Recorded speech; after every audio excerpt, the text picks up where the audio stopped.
இப்ப நடந்துட்டு இருக்கிறதுக்கு பிரசன்ட், இதுக்கு முன்னாடி நடந்ததுன்னா அது பாஸ்ட். கரெக்டா? சோ பாஸ்ட் டென்ஸ் வந்து அப்படியே டெஃபினிஷன்ஸ் காப்பி பண்ணிக்கோ. சோ பெஸ்ட் ஜெனரல் ரூல் உனக்கு ஆல்ரெடி நீ V1 V2 படிச்சுட்ட. சோ அது அப்படியே அதை ஃபாலோ பண்ண வேண்டியதான். சரியா? சோ சப்போஸ் உனக்கு ஸ்பெல்லிங் ஏதாவது டவுட் இருக்கு அப்படின்னா சிவிசி வந்ததுன்னா லாஸ்டா டிடி போடுவ. இங்கேயும் சிவிசி லாஸ்ட்ல இருந்து பாரு. பி வந்து சி, இது வி, இது சி. சோ சிபிசி வந்ததுன்னா லாஸ்டா பின்னு போடுவ. அதுதான் ஓகேவா? லாஸ்ட்ல இருக்க லெட்டரை 2 டைம்ஸ் எழுதுவ. இதெல்லாம் ஆல்ரெடி நீ படிச்ச ரூல்ஸ் தான். சோ அதே மாதிரி பார்த்தனா WO XO YO அதே சிவிசி ரூல்ல W X Y வந்ததுன்னா நீ என்ன பண்ண வேணாம், லாஸ்டா நீ எதுவுமே டபுள் பண்ண வேணாம், ஜஸ்ட் ED போட்டா போதும். சரியா? சோ அதே மாதிரி சிலபிள்ஸ், மல்டிபிள் சிலபிள்ஸ்னா நிறைய சிலபிள்ஸ் இருக்கக்கூடியது. சோ இது மாதிரி வேர்ட்ஸ், லாங்கர் வேர்ட்ஸ் வந்தாலும் நீ என்ன பண்ணலாம், ED ஜஸ்ட் போட்டாலே போதும். அதே மாதிரி E வந்தா ஜஸ்ட் D மட்டும் போட்டா போதும். இதெல்லாம் உனக்கு ஆல்ரெடி தெரியும். சோ அதே மாதிரி consonant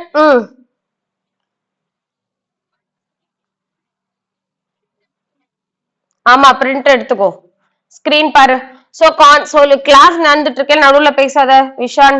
so consonant plus Y. So consonant என்னது, ஒய்க்கு முன்னாடி கான்சனன்ட் இருக்கு, அப்போ ஒய்ய கேன்சல் பண்ணிட்டு ஐஇடி போடணும். புரியுதா? சோ பிரிட்டிஷ் இங்கிலீஷ் உனக்கு ஆல்ரெடி தெரியும். டிராவல்டு, சோ எல் என்ன பண்ணும், டபுள் டைம்ஸ் போடணும். அதே மாதிரி எல் டபுள் டைம்ஸ் போடணும். எல் லாஸ்டா முடிறது எல்லாமே டபுள் டைம்ஸ் போடணும். சோ நெக்ஸ்ட் பாருங்க. சோ இர்ரெகுலர் வெர்ப்ஸ்னா நம்ம நிறைய பார்த்தோம்ல, அரேஸ், அரோஸ், அது மாதிரி. சோ ஃபர்ஸ்ட் ஒன் வந்து ஒரு வேர்ட் இருக்குன்னா அது கம்ப்ளீட்டா இடி இல்லாம நம்ம வேற ஏதாவது யூஸ் பண்ணோம்னா அதான் இர்ரெகுலர் வெர்ப்ஸ். புரியுதா? சோ இங்க ஃபியூ எக்ஸாம்பிள்ஸ் கொடுத்துருக்கோம், நம்ம நிறைய வேர்ட்ஸ் பார்த்திருக்கனால நீ அதை ஃபாலோ பண்ணிக்கலாம். சோ இங்க பாரு, டு பி வச்சு எழுதக்கூடிய ஸ்ட்ரக்சர், டு பி வச்சு. அப்ப என்னது, இதுல ஆக்ஷன் வெர்ப் இருக்காது. கரெக்டா? சோ ஆக்ஷன் வெர்ப் இல்லாத அப்போ வாஸ் வேர் யூஸ் பண்றோம். So I was, you were, he was, she was, it was, we were, they were. புரியுதா? சோ இது எல்லாம் என்னது, டு பிக்கு. சரியா?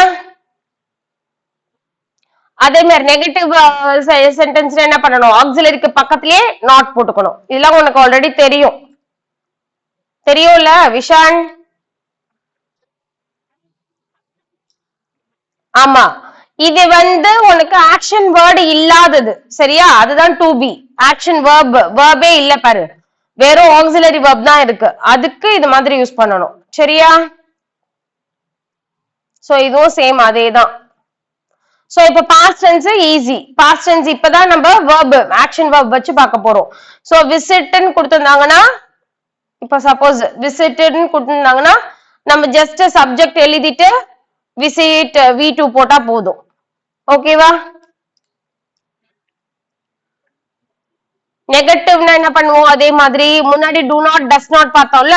சோ பாஸ்ட் டென்ஸ்க்கு எப்பவுமே did போட்டுட்டு V1 போடணும். ஃபார் எக்ஸாம்பிள் இப்ப கால்டுன்னு இருக்குன்னு நினைச்சுக்கோ, அப்ப என்ன பண்ணணும், did பிளஸ் கால்னு போடணும். புரியுதா?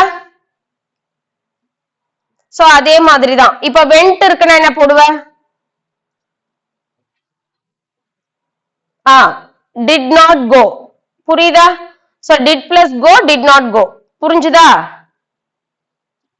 சோ V1 தான் போடணும், அதுக்காக சொன்னேன். சோ அதே மாதிரி yes or no type question என்ன பண்ணோம், did plus subject plus base form of verb plus object.